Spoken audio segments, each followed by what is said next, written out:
today we are moving further up the pitch. We're actually at the end of the pitch, anyways, and we are discussing about the top supporting strikers in Premier League history. For anyone watching this video, if you are struggling to understand the position we're referring to, just think about Del Piero, and you get the picture we are trying to paint here. Those players that you could call strikers, but in the actual sense, they were more supporting, in that traditional role.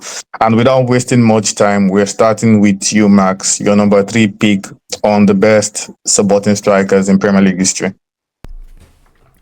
All right, we start with Arsenal player, and it's Dennis Bergkamp. And the reason I left him on third place, only because his numbers weren't as good, but probably he didn't need it to be. But he was shiny as a player, and for the supporting striker, he didn't really have a lot of assists, I'd say, for me at least, I feel like. And yeah, he won a lot of trophies, but I'd say he wasn't like a main star anyways for the team. And yeah, obviously he was a good supporting striker, but in my top three, he couldn't be above other two, so that's why I left him on third place. Hmm. Okay, fair enough. And over to you, Victor, your number three pick. Okay,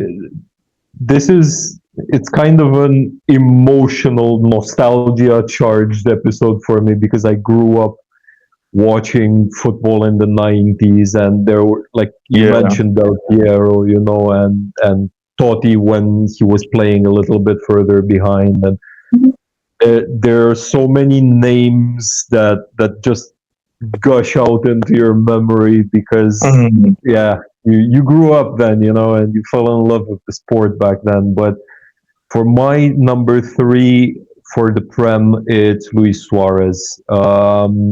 I think he was a phenomenon in that Premier League season, 2013, 2014. Not only then, but especially that campaign. That one will be talked about forever as one of the best individual campaigns in the history of the division. And I know some people might see him rather as a striker than a center forward or a second striker or a supporting striker or a trequartista if you want. But his movement and the freedom that he was given on the pitch, not just that season, throughout his time at Liverpool, I mean, but all of that just screams center forward, not striker. Apart from the fact that he was absolutely brilliant, there was just that number 10 swagger about him. Yeah. And as a spectator, when he got on the ball, you just knew stuff is about to happen. However, big disclaimer here. As much as I loved watching him, I can't put him higher than third because of the controversies that he always got himself into. Whether it was the racism scandal with Patrice Evra or the many biting episodes or the slightly prima donna attitude that he had at times. He just often seemed like he can't get out of his own damn way. And it's a bit sad in that sense, but I think third is about as good as it gets for him. It's just one of those things like with Ryan Giggs or with John Terry, not very good human beings, but you cannot deny them their on pitch brilliance. Yeah, fair enough. And without wasting much time, I also have the same number three pick with Victor, and I've got Luis Suarez as well. And I think if you want to call him a striker, maybe maybe it's fine. But my understanding about Suarez is that Liverpool initially signed him to support Torres at the time. That was the idea behind signing Suarez, and then immediately after Suarez came in, Torres left. And then Suarez was, trusted to just play on there. But one thing that strikes me about Suarez is the fact that he had the ability to blend in with anybody he met up front. Carroll, he did it with Storage. In fact, he made a partnership with Storage that became so popular, SAS. They became so popular, Sterling, Suarez, and Storage. They became so popular at the time. And I think Suarez was just the only reason I would not put him higher, like Victor said, is because of the controversy and he did not play long enough. to be considered more than that position. But yeah, Suarez is my number three pick. And then moving on to number two, Max.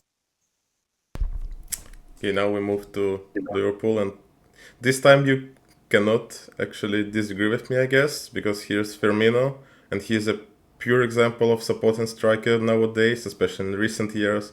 And him in Jurgen Klopp's system was a brilliant supporting striker that could ever be. I'd say he was scoring, he was assisting, he was getting defenders on him, creating space for Mane and Salah, and probably this is what you want from your supporting striker for sure. And he also won every single trophy with Liverpool, and he was quite stable throughout all his time at Liverpool. So I'd say he's quite good to be on second place here. Yeah, fair enough. And Victor, your number two pick. Yeah, after the Sterling debacle last week, this time I agree with Max. Actually, I've got Firmino as my number two as well, and I don't have a lot to add to this, apart from the fact that it was fascinating to see how he was a supporting striker with no striker to support. You know, he was actually supporting the inverted wingers. And I also remember talking to Colade a while ago. I've never seen a player look over his shoulder as much as Firmino. This guy always knew exactly what's going on around him. His pressing, his tactical intelligence, his dedication to helping the team were second to none. And I think that's what his best quality was, his selflessness. That's exactly what you need from a second striker or false nine. You need to be willing to let others take the limelight. And I think no one did that better than Bobby Firmino.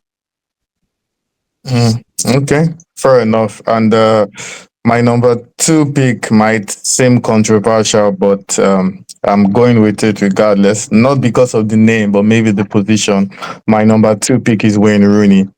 And I'm going with Wayne Rooney because, yes, you can say he was a forward, but he played well over 200 games as a supporting striker. He actually played in the midfield, he played as a winger, played as a supporting striker, and he also played up front as well. But my primary understanding of Wayne Rooney every time I saw him, in fact, he was mostly described as a playmaker.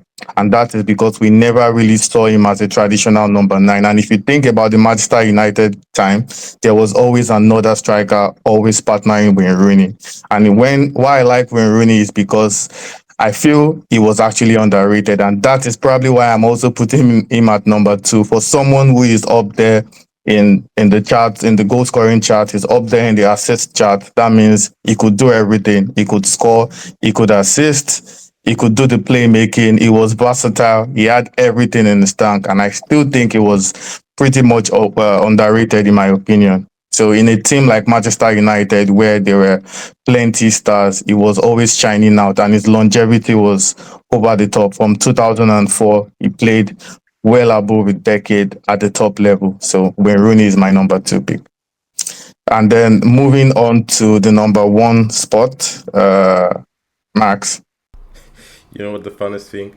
Last hour I was trying to think in my head, would you count Wayne Rooney as a supporting striker? And I was thinking like, what I gonna tell you to why I picked Wayne Rooney on first place, and I could add to your words that first of all he had 6 seasons with double digit in goals and assists, and it shows that he was also not only scoring goals, and also in his prime season 11-12.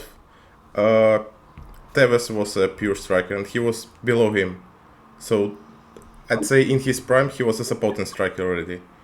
And also, I mean, yeah, obviously he scored a lot of goals, a lot of assists, winning a lot of trophies, 5 prems. I feel like I shouldn't add something to that, so he's my number one. Yeah, fair enough. Victor, your pick. Mm. I don't know, mate. Rooney was a bit shite, but okay. Nah, I, Waza, nah, don't get me wrong, he was good, but nah. I don't buy the underrated bit. He was underrated, to be I, fair. I feel like he was so blown up by the English media just because he was English, you know. Of I course, feel English like media would always do that. they were just praising him to to the heavens and back. And he was good, but he wasn't goddamn fantastic, honestly. Uh, Anyway, matter of taste, I guess. United player, you can't expect me to pick him. So yeah. Uh, anyway, but number one pick. Okay, so what do you think? Will it be three Liverpool players in a row from me? he has to be an Arsenal player. Mhm. Actually, you're right. I'm going with Dennis Bergkamp for the top spot. Um, I just have to disagree with Max here. Number three is the depths of hell to put Bergkamp in. Um, I don't think I don't think anyone can disagree with me if I say Dennis Bergkamp was the textbook definition of technically gifted.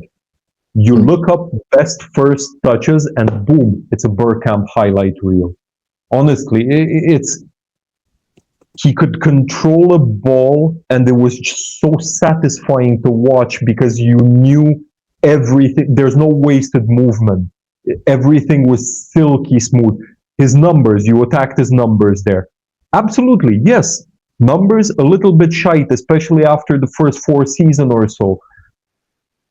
But mate, what he could do on a pitch, it was just mesmerizing. And of course, there's that goal against Newcastle that we all know, but there's just so many more examples of him. You watch him and you think to yourself, okay, if you're that defender, how do you continue your career after that? After what he's done to you, how do you lace up a pair of boots again? To me, Bergkamp is the best player Arsenal have had in the Premier League era, and it's not even close. Henry is second thereabouts. I love Bloomberg. I love Bloomberg, but no one was better than Bergkamp. So of course he takes my number one spot here. Yeah. So I would agree and disagree with Victor. I mean, I agree with Victor because my number one pick is Dennis Bergkamp as well. Let me now put it. Uh, Let me go one step further to say you would not be overly controversial if you say Bergkamp was one of the best players overall to have played in the Premier League. You would not be overly controversial. I mean, you might not be right, but you would not be overly controversial. That's how good he was. And just to answer what Mark said about the numbers, the thing about Bergkamp is that when you play with an Ian Wright, when you play with a Thierry Henry, you don't need the numbers because these guys will be up there to create those numbers. And I'll go on to say this: if there was no Beckham, then I don't think Henry attains that legendary status that he got. If there was no Beckham, then there was Exactly. no Henry as well. So the two go hand in hand. Beckham is probably as great as Henry because if there was no one, there was no other one of that as well. And it was just a joy to watch. Every single thing he did on the pitch was always amazing, even without scoring a goal. I mean, you could see what he could bring on the pitch. And I think about his numbers, if not for his flight issue, he was always afraid of, going on planes. And he missed a lot of away games because of that. Maybe he might have scored some more goals. He actually missed a lot of away games because he had troubles, with flight and whatnot. But I think Beckham is up there as one of the very best across all positions to have played in the Premier League, in my opinion. Yeah. And so that's it for our top three best supporting strikers in Premier League history. Thankfully, today we did not have to put up with Sterling, and No, but I have to that put up put with up Rooney. yeah, no, Rooney is actually good. No one can deny that. But we'll call on our viewers to tell us what they think. Was Rooney actually underrated in the Premier League, or do you think he was overrated? Tell us what you think in the comment section, and we'll be waiting to hear from you.